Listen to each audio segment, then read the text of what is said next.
One moment, folks, as we get loaded up here.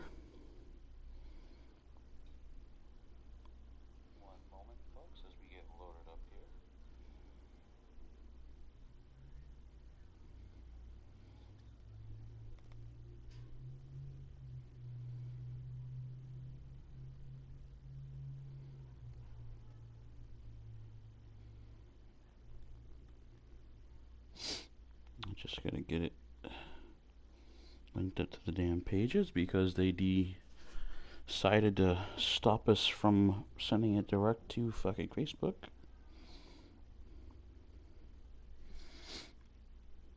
Sander, thanks for jumping in, brother. We'll be going live here in just a second. I'm just posting up the link.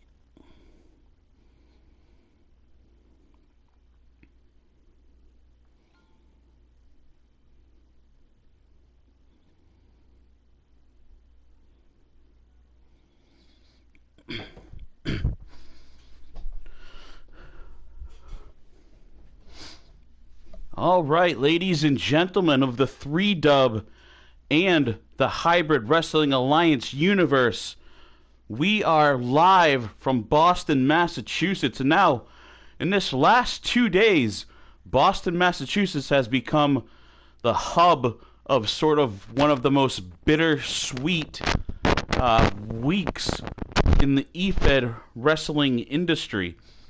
Not only did we witness a great pay-per-view, Guaranteed Money, where Chris Harris defended his title successfully, and we are about to watch some of the future superstars of 3Dub here battle it out in the HWA on their way up to the big show, especially part of the tournament that we have here going on.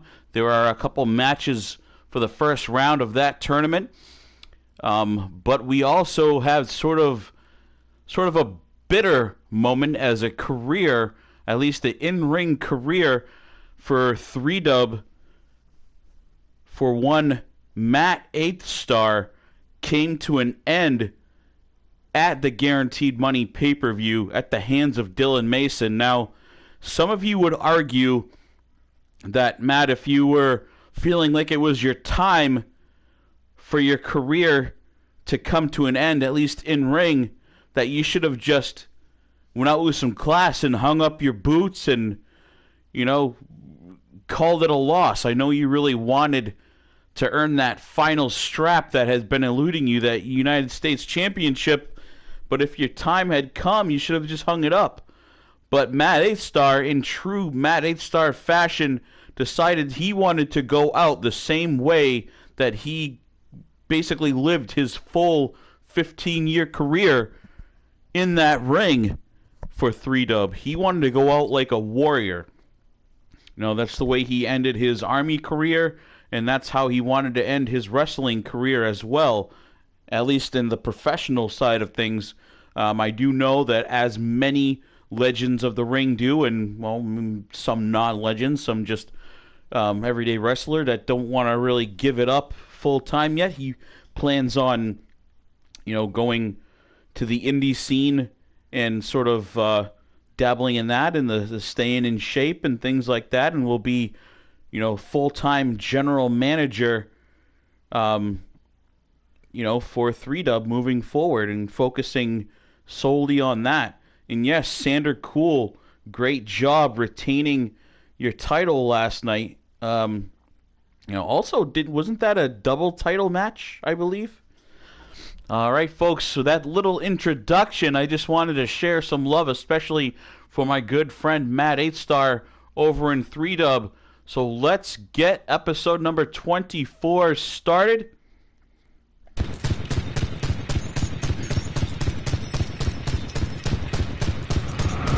Again, episode 24, East Coast, still from Boston, Massachusetts, as we see Drew Gessner chatting with some of the prospects that will be featured in this tournament coming up. Now, all these prospects were sitting ringside last night or the night before at Guaranteed Money, getting a look at some of the talent that they will be seeing here. We've got, it looks like, Dean Moxley It looks like Kool-Aid there.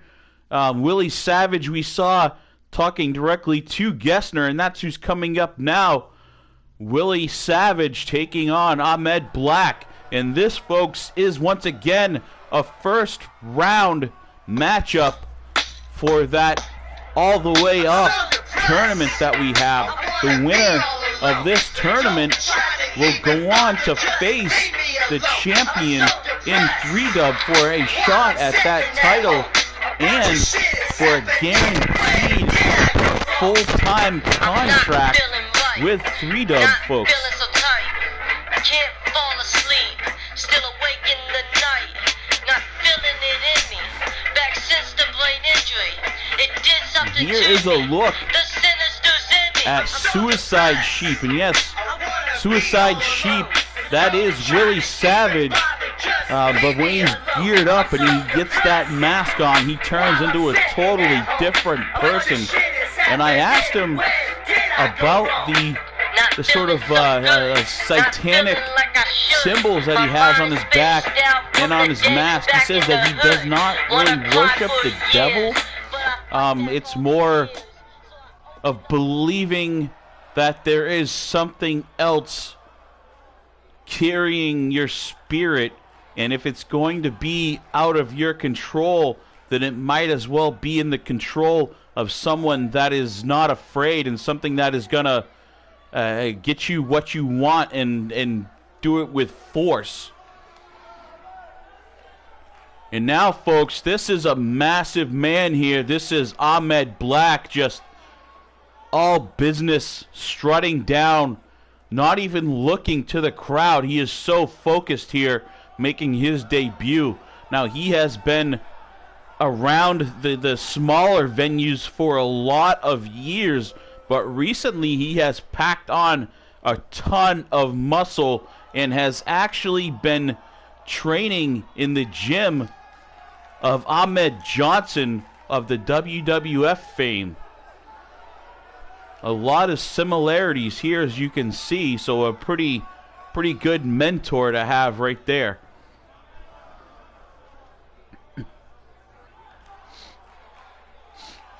That clears it up. So Sander Cool, though there were multiple titles up for grabs in that match, Sander Cool winning, but that just helped him retain his own title. That's still a very dangerous situation to be in there, Sander.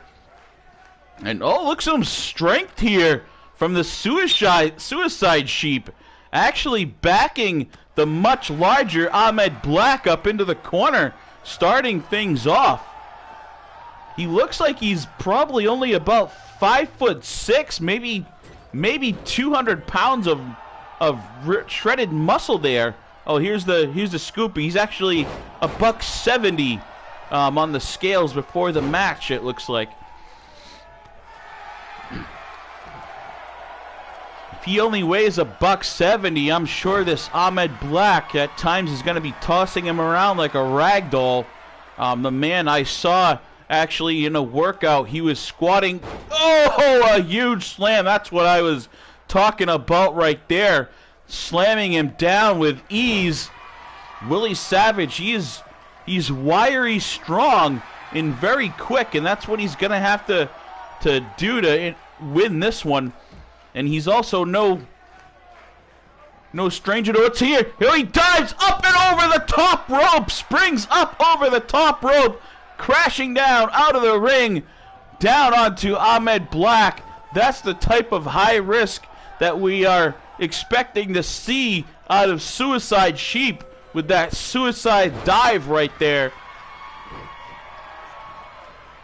If there was someone very intelligent, I'd like to pick your brain as the force that 170 pounds crashing down with that much momentum from that high up in the air. What type of force that actually provides, and talk about some force as Ahmed Black gets those knees up, caught sight of the Suicide Sheep in flight. Normally you see sheep flying like that, it kind of puts you to sleep, but Ahmed Black very much awake there as he's aware and gets his knees up. from the looks of it, this Suicide Sheep can take some damage too.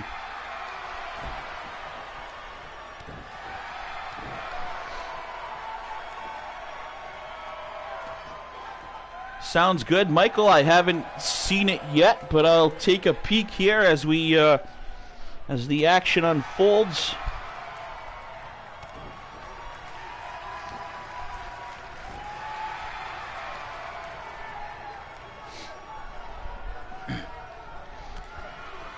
Michael, as you can see on the side, that is the manager of J.K. Adams, who will be in this tournament as well. He is not matched up, I believe, in this show. I could be wrong, and I have to check the card, but once again, Alicia has my papers, and she hasn't made it down ringside yet.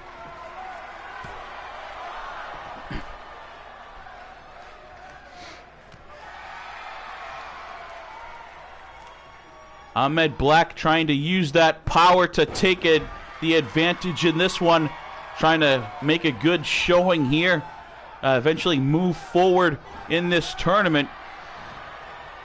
Those that are watching, any insight? I know some of you may know these two from the locker room. Ahmed Black there, all fired up. He has a huge pounce there, just using that mass to send Suicide Sheep flying across the ring.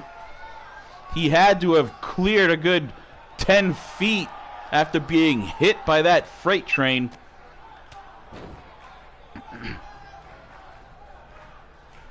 For those that are watching, who do you feel has the best chance at winning this one? A extreme sort of style and size clash here, and what's going on? It looks like Ahmed Black is getting extreme. Don't do it.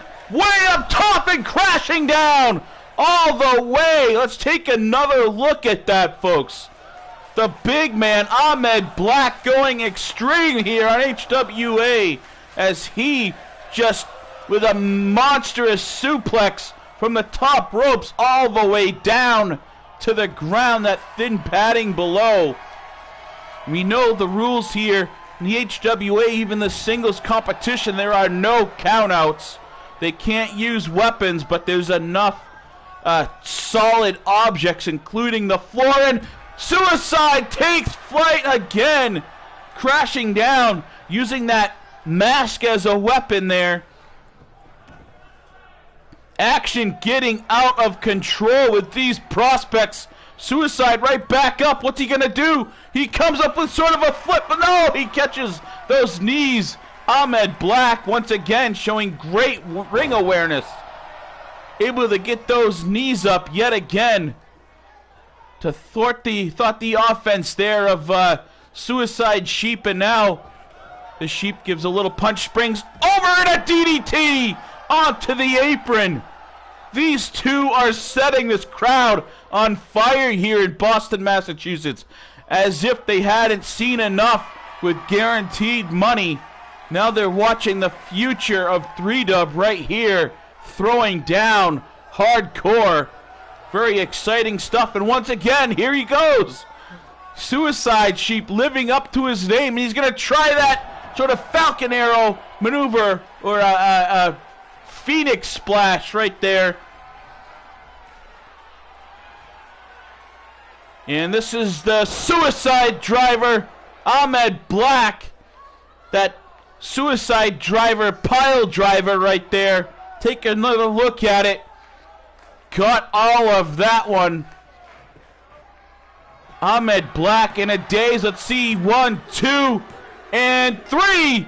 Suicide Sheep Willie Savage comes up with a huge win over Ahmed Black in the first round here of the All the Way Up tournament of prospects, folks. Look back at some of the action. This was truly a back and forth matchup here. Both men definitely looking impressive and getting their licks in this one.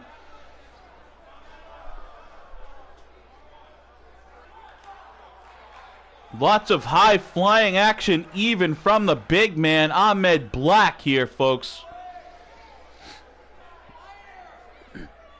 I'm very curious to see what some of you veterans have to say about these two after watching that one, as there he is. Suicide Sheep flexing in ring there. Great job and congratulations moving forward to the second round. And now, folks, back to the ladies' action, as these are no prospects. Here's a couple wily veteran ladies here in our women's division. Dominique Shine taking on Samantha Lee. And these two are no stranger to each other. They have a lot of history in 3-dub already.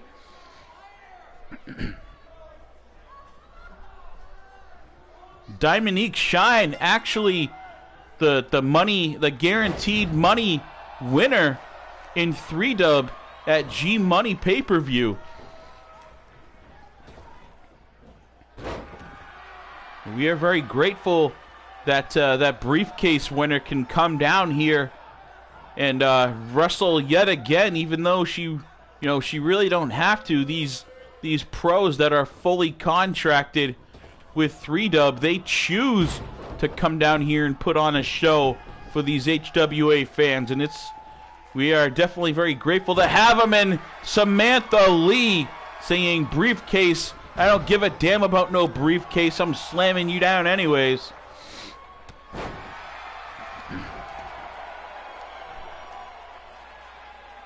Look at the strength of Dominique Shine. Just picking Samantha up, military press style. Dominique Shine, she's pushing 6 feet tall, folks, and she is strong. She, former gymnast and did a lot of, what's the term, deadlift champion.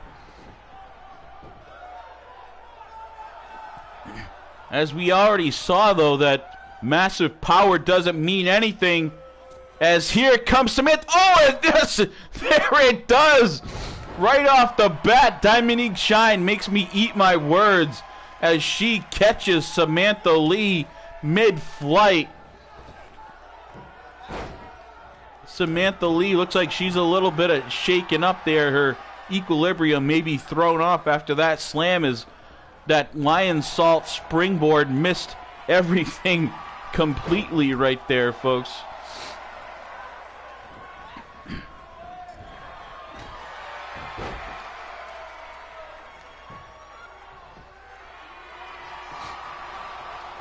Way too early for a pin attempt there by Samantha, just maybe using that to try to catch a breather here.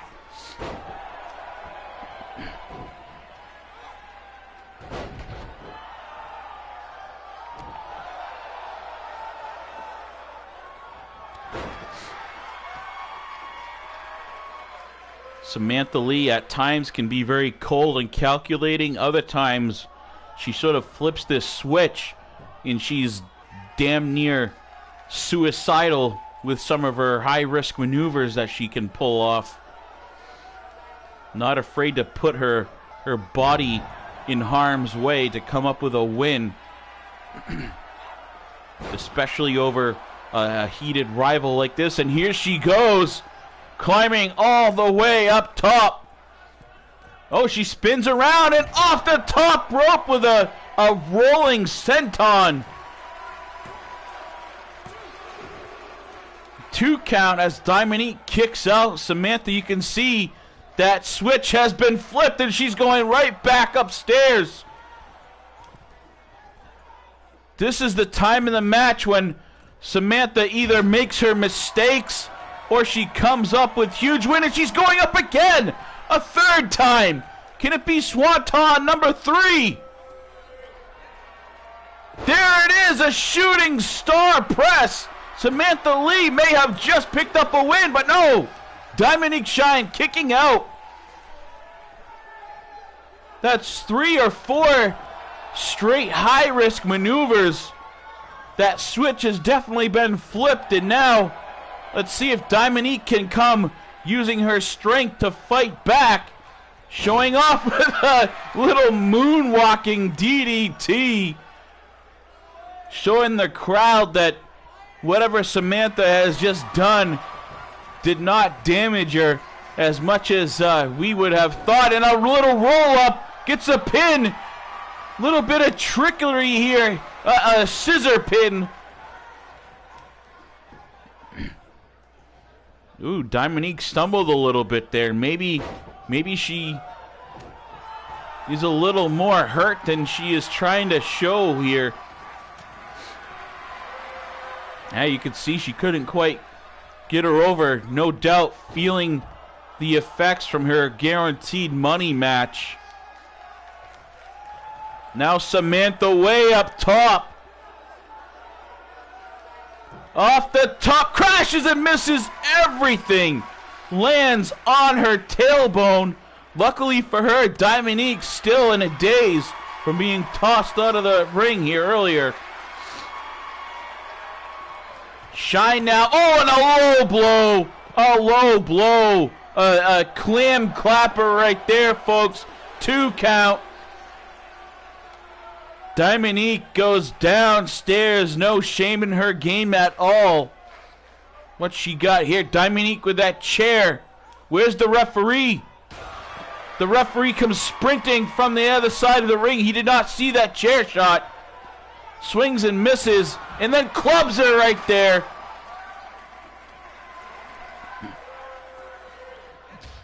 Dominique apparently kind of not impressed with the constant high-flying offense from Samantha Lee.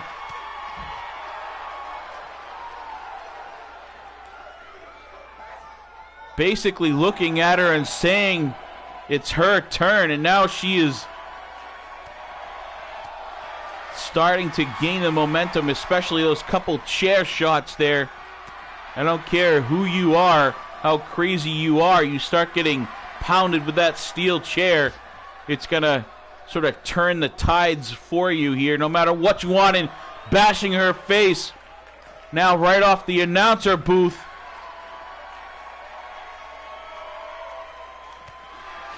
Can see myself on the monitor here, and I should have started using that Rogaine product a little bit, as I've got a big bald spot on the back of my head. I really hate when they put me on live TV like that, especially from this angle. Finally, the ladies take it back in the ring, where it can be controlled a little bit more. Speaking of control, Dominique has regained control of this one.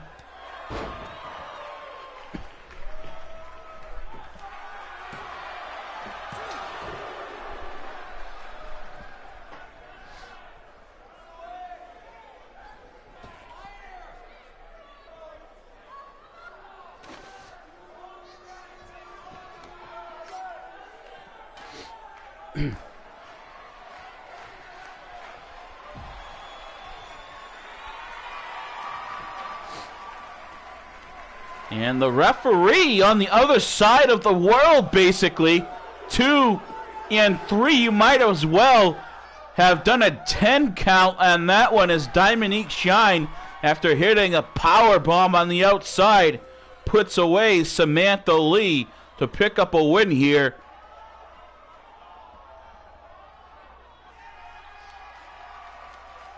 Two wins within just as many days for Dominique Shine, as she continues to be on an absolute tear in the EFED industry.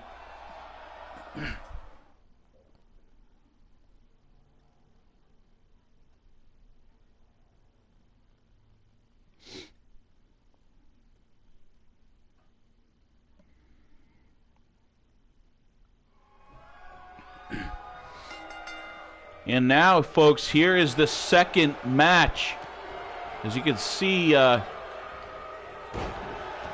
Mr. Kool-Aid making his second appearance. He had his debut match already, picked up a loss. But J.K. Adams here trying to put a stop to his momentum.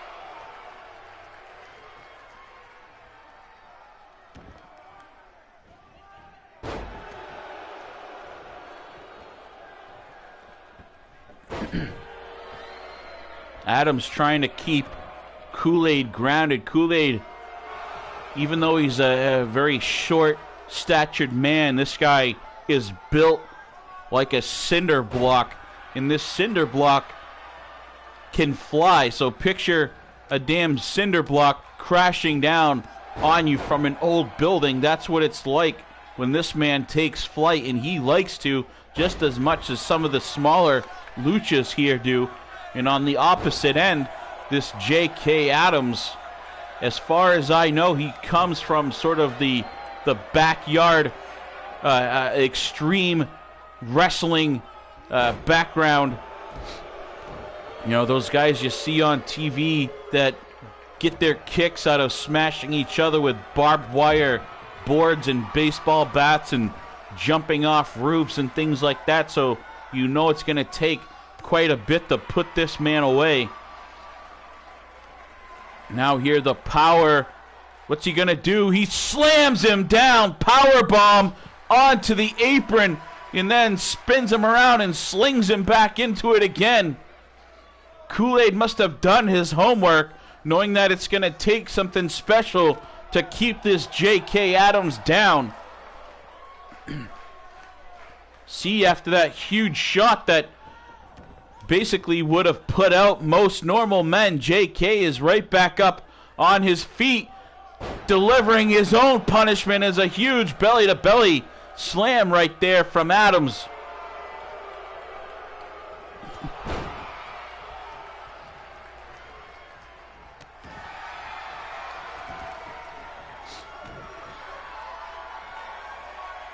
Kool-Aid might have the advantage, having already basically gotten the first match jitters out of the way here on last West show.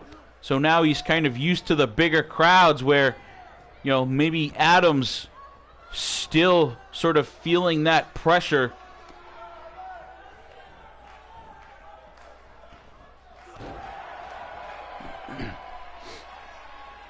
Again, folks, this is another first round matchup in that tournament, and we've got Kool-Aid here. As you can see, the man standing, tossing down his opponent, J.K. Adams, right here, and going for probably a too early pin count. As you can see, a quick kick.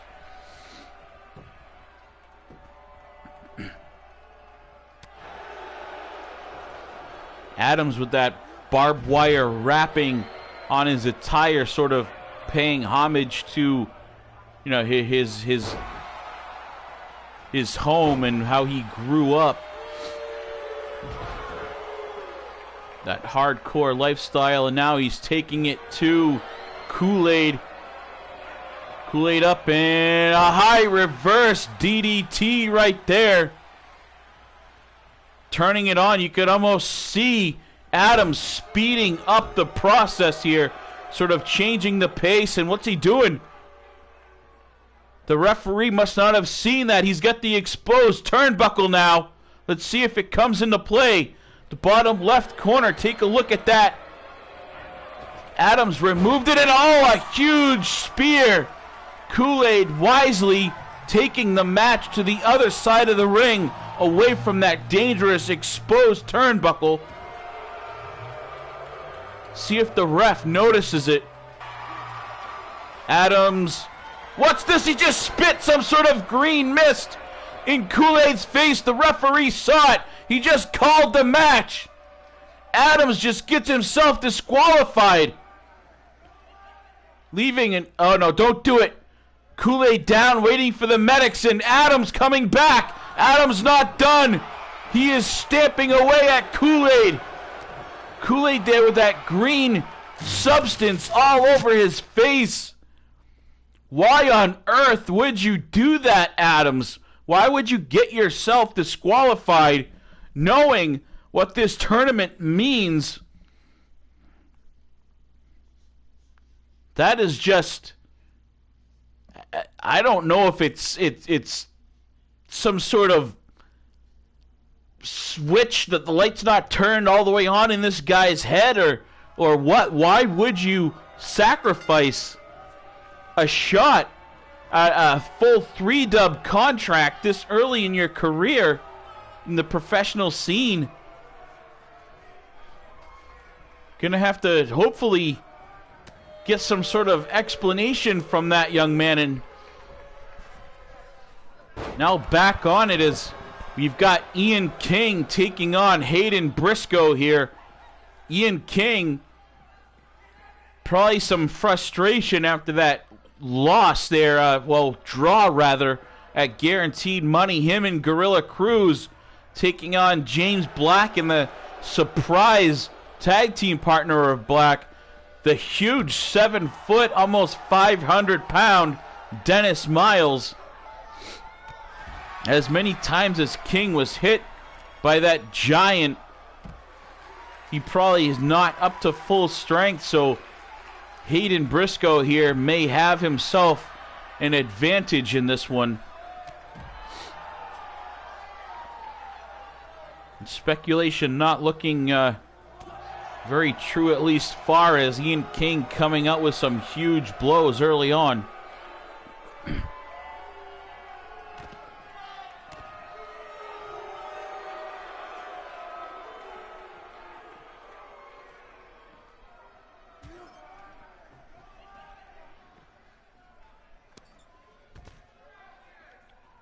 Scottish Warrior may now be starting to feel those effects, as he can tell he's getting a little bit tired now.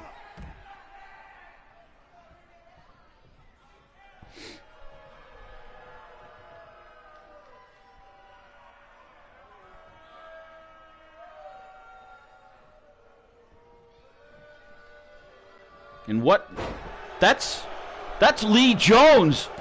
What is Lee Jones doing out here? Ladies and gentlemen, Lee Jones, the Iron Bison, is here in an HWA arena. I thought that he had gotten, well, I guess he didn't really get fired. His company was sort of stripped from him, and now Ian King, the Scottish Warrior, picks up a win.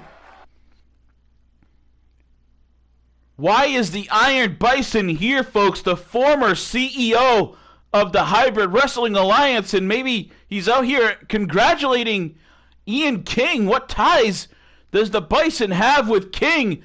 And, oh, Jesus! Bison back for the first time in months and months out here clobbers the Scottish Warrior.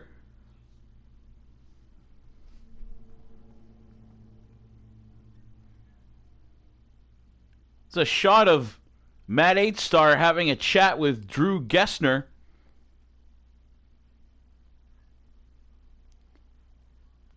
If we watch the West episode 23, we saw that Drew went to the Best of the Best promo battle league and actually acquired a couple gentlemen there, Tony the Hammer Morrison and Jim Drama, from Justin in Best of the Best, to sort of provide Matt 8-Star some backup here against Brandon Coleman and his group of thugs ever since Devil Dog has been sort of out of commission, and thank God that he is back awake and seemingly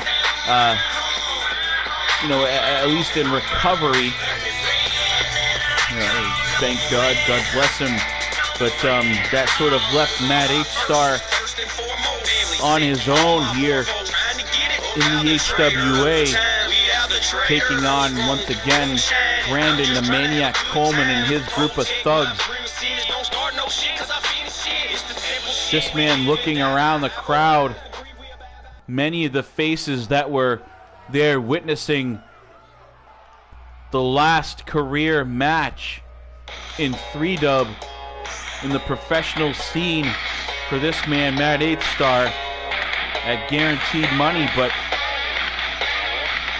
he is contracted to still be, basically wrestling full-time, or at least as much as he chooses to, down here in the indie scene.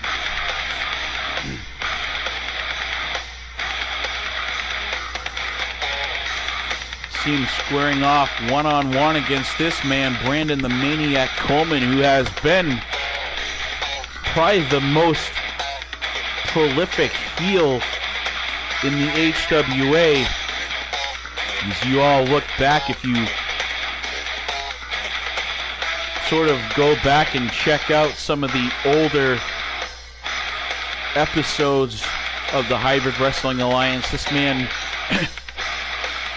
basically not only carrying but becoming one of the most notorious members of our roster. Some of those aforementioned episodes, we see Brandon Coleman, who is actually in a match with Scott Norton and hit him with those brass knuckles, which ultimately resulted in the untimely death of Norton. And he seemed to make a joke of it. Not only that, at one point the body of Norton came up missing from the funeral parlor, and during the search for it, they had not found the body at the time of the tournament that we held, the tag team tournament tribute to Norton and his tag partner, who couldn't stand the loss of his best friend and took his own life as well. So we had the Norton tag team tribute tournament,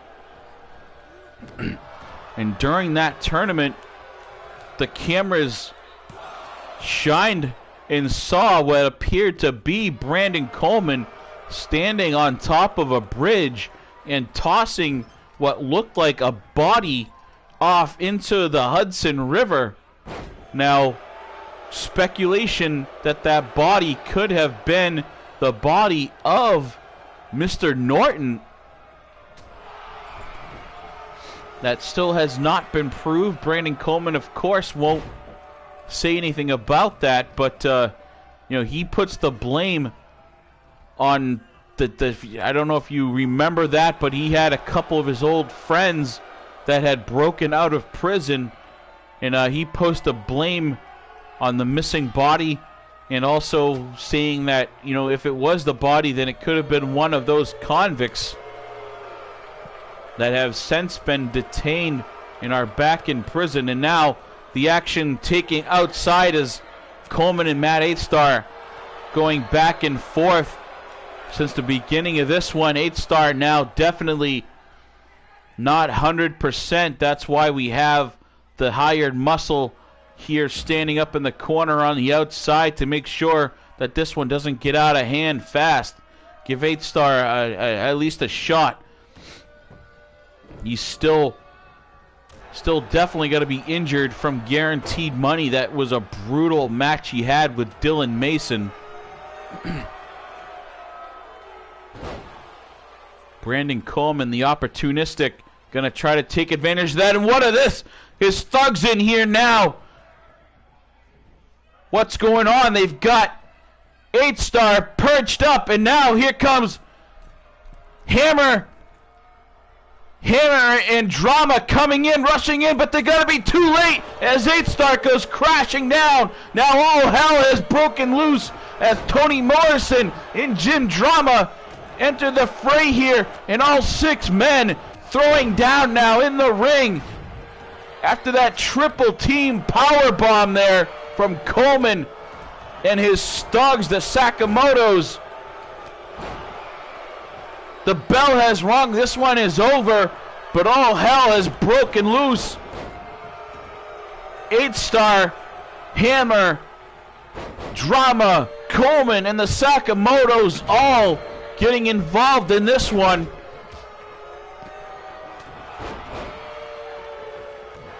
You've got to shut the cameras off and get this one broken up as 8-Star going for a table. Matt 8-Star done playing around, has that table, and now, the Sakamoto sees it real quick and breaks that up. You've got to get some security down here to break this fight up so we can move on with the show. This one was supposed to have been a one-on-one matchup. out of control as we see Morrison down there taking a clothesline but not going down. Brandon Coleman feeling the power of Tony Morrison now as he hits Coleman with that hammer clothesline. Jim Drama taking out one of the Sakamotos at the top of the screen, and Matt 8-Star standing there catching his breath. And it looks like 8-Star, Drama, and Morrison cleaning out the ring for us.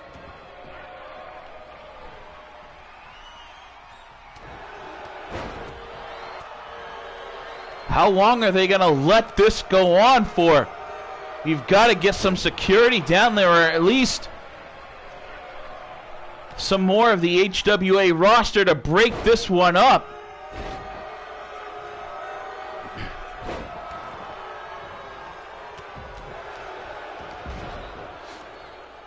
The hammer rolling out of the ring here. Now it's sort of Jim Drama taking it outside. Brandon Coleman falling. Drama with that table. Nothing coming of it.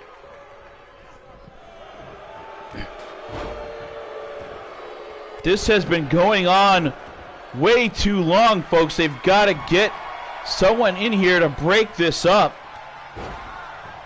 The fans, however, loving it.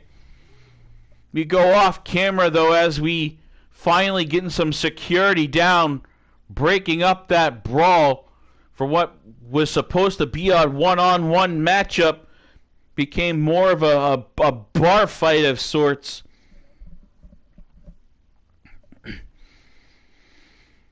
As they clean up the arena and the ring area, we get ready to see these two men here, Aaron Wade taking on Trey Jeter. These two have a long history going back from the IWA days.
Making his way out to the ring to meet up with Aaron Wade as a syndicate. This is Trey Jeter.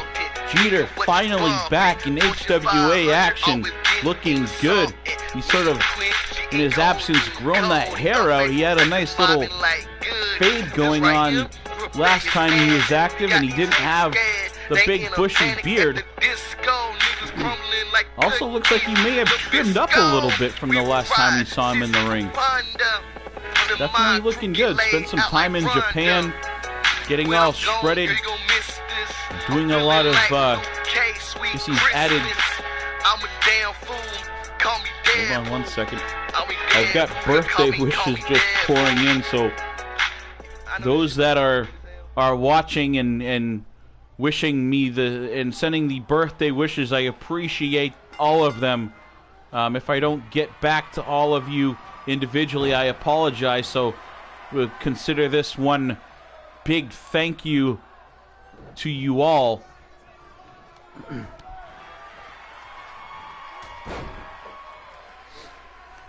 This match could go either way, folks. As I've said, these two have each spent a good part of a decade going back and forth in different feds. Not so much Aaron Wade fighting Trey Jeter one-on-one, more his brother Bobby, but still Aaron was always there at every match and was there training with his older brother, preparing for these matches. At one time, Bobby Wade and Trey Jeter were actually pretty close friends.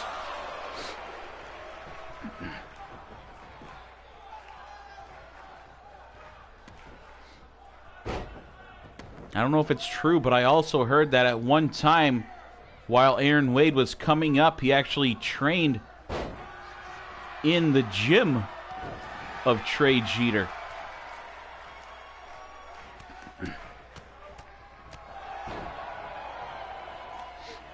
Both of these two men know each other pretty well, so looking at the syndicate members up there, Owen Jacobs and Jacob Cole as being sort of the great equalizer in this one. As you saw, Owen sort of nonchalantly slid that chair up under.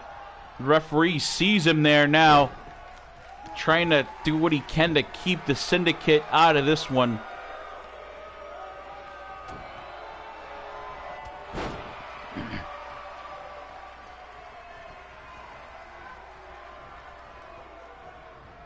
Trey Jeter there almost tripping on that chair. Finally sees that it's there.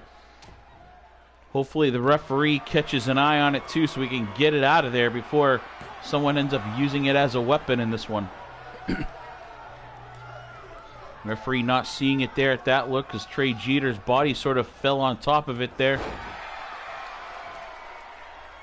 Backfired a little bit as Aaron Wade, as he was crashing down there, you can see him holding the back and the side of his head, may have caught a little piece of that chair going down, and now the referee moves it just in time. Aaron Wade trying to suplex Jeter onto that steel chair. The referee just in time throwing it out of the way, and Trey Jeter, although he still felt the effects of that suplex, dodges a huge bullet. Referee doing a great job there. And now you can see the syndicate getting involved yet again as a little distraction from Jacobs, resulting in a huge reverse DDT. And Jacob Cole in the top corner, loving every bit of it. Jeter all wrapped up that single leg pin there.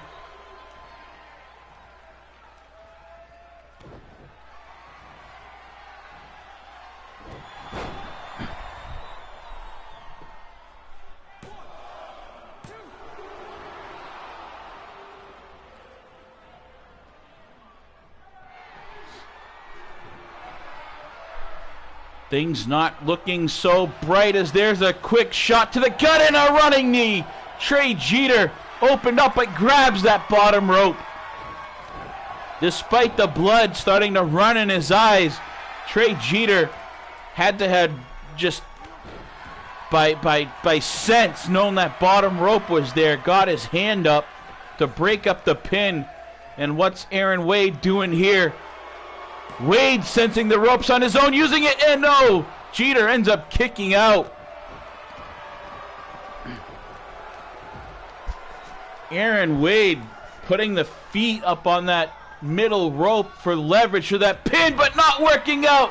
Trey Jeter springs down from the top, crashing onto Aaron Wade. But Wade, the man that has the least amount of damage to him by far. Pops right back up. And this fight continues here now on the outside. Trey Jeter needs to get it back in the ring where he excels. He doesn't want to be outside the ring where Jacob Cole and Owen Jacobs can come into play a little bit more regular. Now Jeter setting him up for something, springs over the top rope, delivering a huge forearm.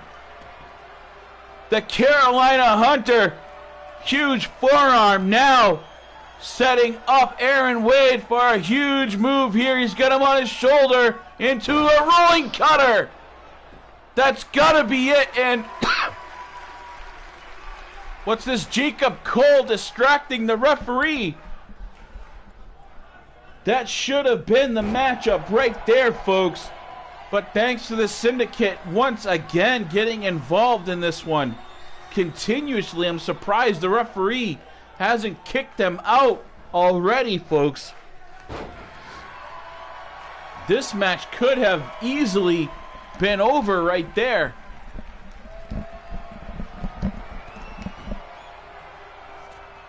What's he doing? Now a Canadian Destroyer. That's gotta be it. Trey Jeter can't have anything left and he kicks out again. Clear frustration. Frustration and blood both running down the face of Aaron Wade. He thought he had it right there. The whole Syndicate faction feeling the frustration now as they've done everything in their power to put Trey Jeter away, but he continues to fight on. The Carolina Hunter, now both men, you can see both men bleeding. Cleaning crew on standby with the mops to clean up this blood after.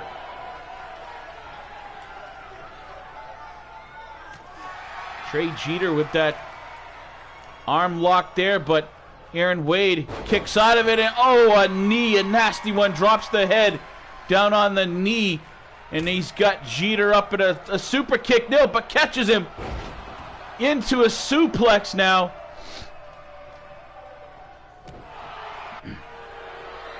Wade just continuing to deal the damage. Trey Jeter, he's got that armbar locked in. Jeter sort of squirrels out of that one. I think the mix of blood and sweat on his arm helped out, so Aaron Wade couldn't really get a full grip on the armbar.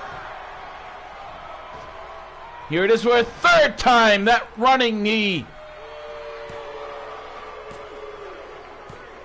Finally, I can't say that Aaron Wade had the win himself, but the Syndicate picking up a win over Trey Jeter here, folks.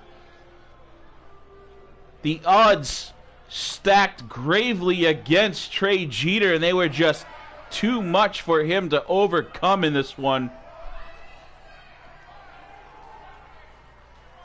Aaron Wade picking up the pin, but really the win goes to the whole Syndicate faction, as we saw there. A good shot of Jacob Cole getting involved, Owen Jacobs several times. Just never really a fair fight when you have the Syndicate out here.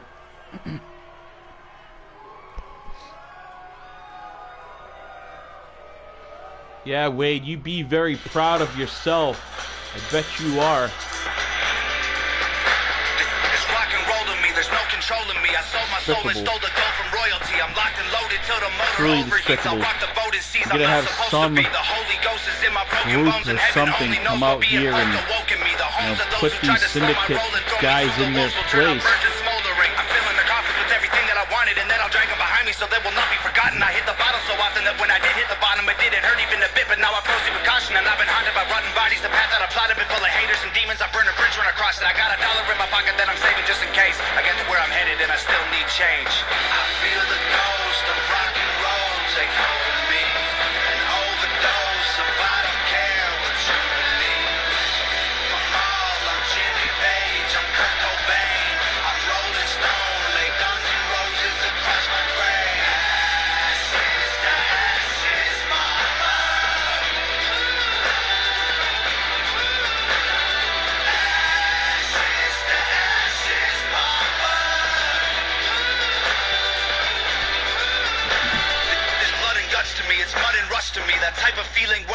destructively. Its claws are stuck in me. It promised luxury. If I said I trust you, you were dumb for trusting me. Hate me publicly, away for company. Or pray to God your devil never summons Tom me. McDonald blaring over the PA system here as Michael Blaze, our East Coast champion, who's held that title for, Jesus, a good part of a year at this point.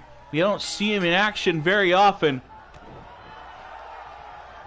Finally getting a look at him. The title not up for grabs as this is tag team action as he joins DTM in the ring here to take on the #1 contender, Noah Youngblood, and his tag team partner in this one, Nova Reese. Youngblood starting things off with DTM. This Havoc faction we haven't really seen a whole lot of lately. They sort of had a little bit of issues when Devin Wade sort of turned on them, and they've been working that out. And same thing with Hellcat. Haven't seen or heard of Hellcat at all. You've got to go back and watch some of the earlier episodes. I think around the episode 14, 15 area when Michael Blaze and Havoc sort of reforming here. And a lot of their dastardly deeds that they'd pulled off. Sander Cool, who had been on here, has a lot of history himself with this Havoc faction, and along with his buddies in the Resistance and the crew. Sander Cool chased and chased and chased Havoc bodyguard Jay Stone here as we see him sort of down on the outside in his suit, but he's Michael Blaze's personal bodyguard. He chased and chased and chased him after Michael Blaze, who won the hardcore, or rather extreme championship, Sander challenging Blaze for that title, and Michael Blaze, after winning the main championship as well, basically handed off the Extreme title to his bodyguard, Jay Stone. Just had a match for it and basically just handed it over to him. Sander Cool had a hell of a chase going after Jay Stone, coming up short or Havoc getting involved time and time again, then finally coming up and picking up a win. And you can see Sander still the Extreme champion, as now Nova Reese gets tagged in. The Nova bomb fuse is lit and he is ready to explode here as he's got his hands on the champion, Michael Blaze, the leader of Havoc. And what was that? Nova Reese decided to talk a little bit of smack right there.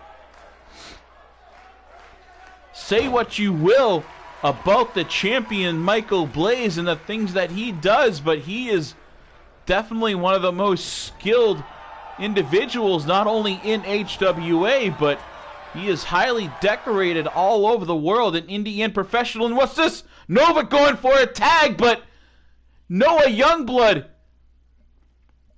refusing the tag, and he is walking out on this one. Youngblood just walked out, and this has become a handicap match, folks.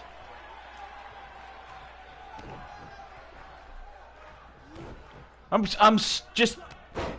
stunned here. I didn't think that Nova and Noah had any sort of issues. What is wrong with Noah Youngblood? He just leaving Nova to fend for himself here as DTM clobbers him, and it's basically a handicap match here, folks. What was supposed to be tag team action has become a handicap match now.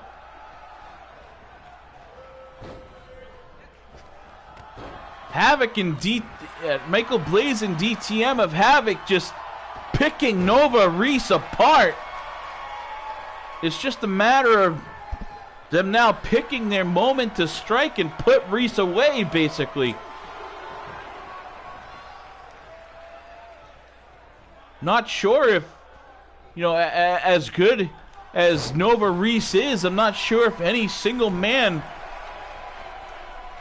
can withstand the barrage of and then the skill of these two competitors, DTM and Michael Blaze. It's a tall order to climb here.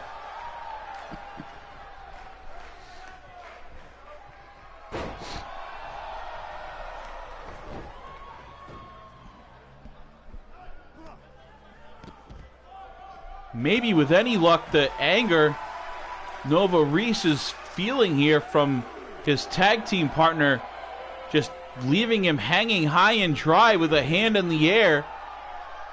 Maybe that's enough to, be able to overcome the odds.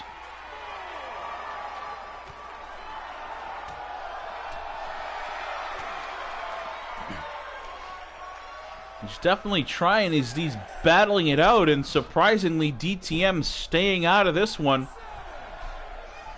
The count going if they're not careful. Oh, there you go. I thought for sure they were going to get double count out here. Nova's got him up, and here it is, the Nova Bomb! The Nova Bomb on Michael Blaze! DTM sprints in, and he actually clobbers the ref. Really? DTM clobbers the referee. He could have easily just broken up the pin. No doubt he's going to say that the referee just got in the way and he was aiming at Nova. Either way, the ref made his way back up, and now Michael Blaze continuing the assault.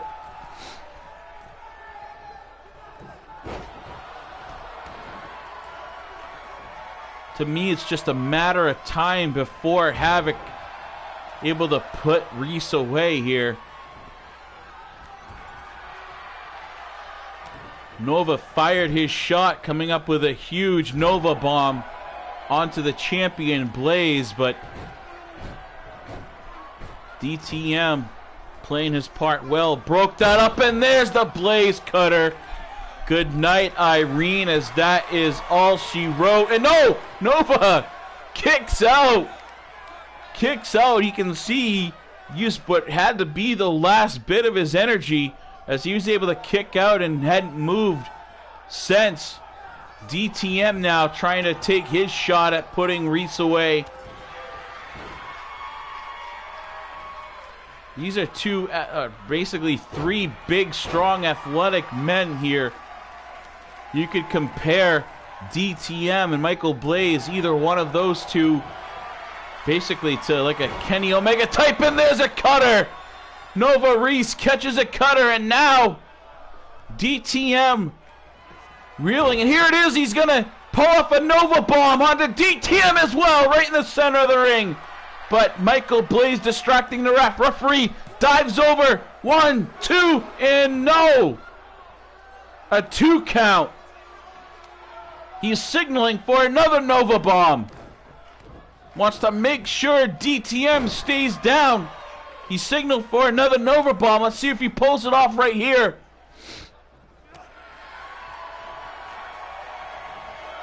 DTM saw it coming, and look at the strength there. Strength with that belly to belly, throws him over his shoulder.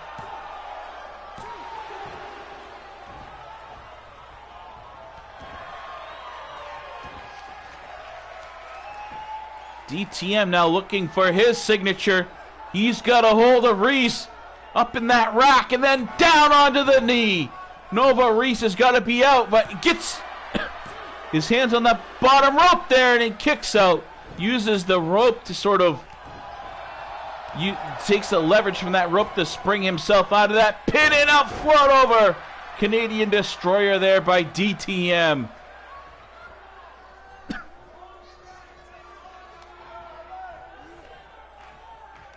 Nova just not staying down, and another cutter. DTM on Dream Street here. Nova Reese hits a cutter. There's one, and Michael Blaze doesn't have to interfere. DTM kicks out of it.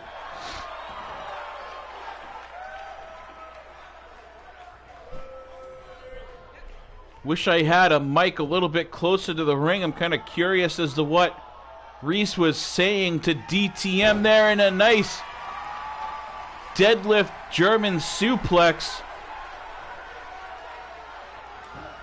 And now we're going to see another one. He's going to hit DTM with another Nova Bomb.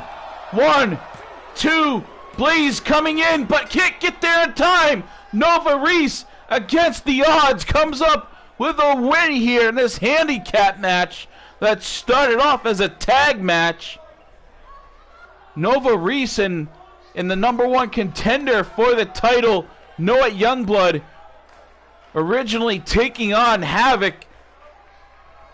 But Youngblood basically leaving his partner here, Nova Reese, high and dry, leaving him hanging mid-tag. Walks out on him, but somehow Nova overcomes and picks up a win here. Several stunner and several Nova bombs later,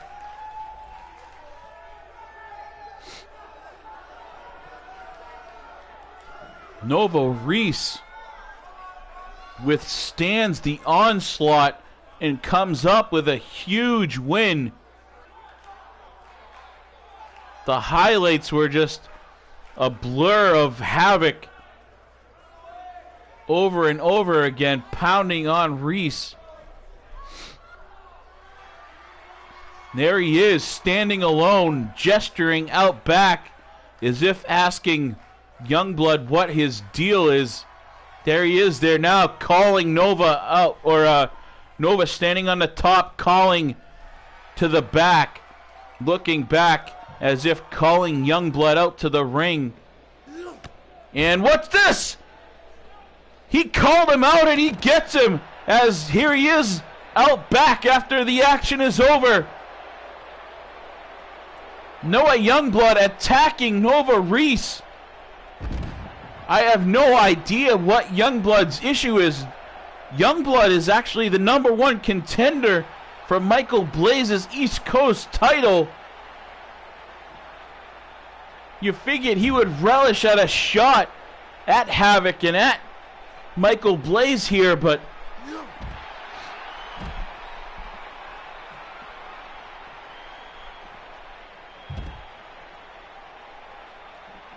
Nova Reese doing his best to get a little bit of revenge for Noah leaving him high and dry.